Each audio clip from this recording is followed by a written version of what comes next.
पहले ये रील देखें फिर फनी कमेंट के मजे लेंगे। डेविड कुत्ते की तरह भीख मांगता रहा, दिलो जान से मेहनत की और पैसा जमा किया। ऐसा लग रहा था जैसे वो पागल हो गया हो, लेकिन जब उसने वो घर देखा, कमरा इतना छोटा था कि उसमें तो परदादी का ताबूत भी नहीं समा सकता था। डेविड तो उसमें पैर भी नहीं फैला सकता। वो पूरी तरह टूट गया, लेकिन फिर उसने ठान लिया कि इस कमरे का पूरा कायाकल्प करेगा। सबसे पहले डेविड ने पुरानी खिड़की को निकाला और 2 फ्रेम वेल्ड करके खिड़की से बाहर की ओर बढ़ा दिए। फिर क्रॉस वेल्डिंग कर उसने एक मजबूत स्ट्रक्चर खड़ा किया और ढेर सारे एक्सपेंशन बोल्ट खरीदे। उसने फ्रेम को जमीन में कसकर फिक्स किया और स्पेस एल्यूमिनियम शीट से उसे कवर किया। अब घर की खूबसूरती ही बदल गई। नीचे की जगह में उसने अपने और रजाई रख दी। खिड़की को वापस लगाकर उस पर एक सॉफ्ट मैट्रेस बिछा दी, जो अब बन गई आरामदायक बिस्तर। बिस्तर के चारों ओर उसने सॉफ्ट पैनल चिपका दिए ताकि नींद में शांति रहे। कवर खोलने पर वहाँ कंप्यूटर रखने की जगह बन गई। घर पर ही ऑफिस, और जब वहाँ खाना रख दिया जाए तो वही जगह बन जाती है डाइनिंग टेबल। डेविड को अब लगने लगा कि वो जिंदगी की चोटी पर पहुंच रहा है। बिस्तर के सिरहाने उसने एक अलमारी बनाई, ऊपर छोटी मोटी चीजें और नीचे उसके स्टाइलिश कपड़े। अलमारी के नीचे खुले शेल्फ बनाए जिसमें स्विच और चार्जिंग पॉइंट भी डाले ताकि रात में मोबाइल चार्ज करना आसान हो। बगल में उसने एक कैबिनेट रखा, ऊपर से सिरेमिक वॉश बेसिन फिट किया और नीचे जरूरी घरेलू सामान। उसने पहले से छुपाकर पानी की टंकी लगाई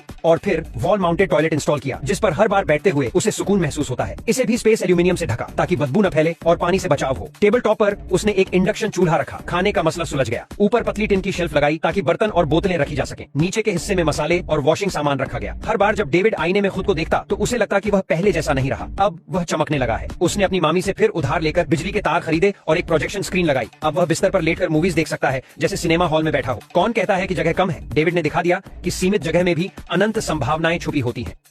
तो चलिए शुरू करते हैं। जहाँ खाया वहीं हक दिया। और पार्किंग भी हो जाती तो मजा आ जाता। नहीं। पर ये तो भिखारी था ना, तो ये घर पर ऑफिस कैसे? बात तो सही है।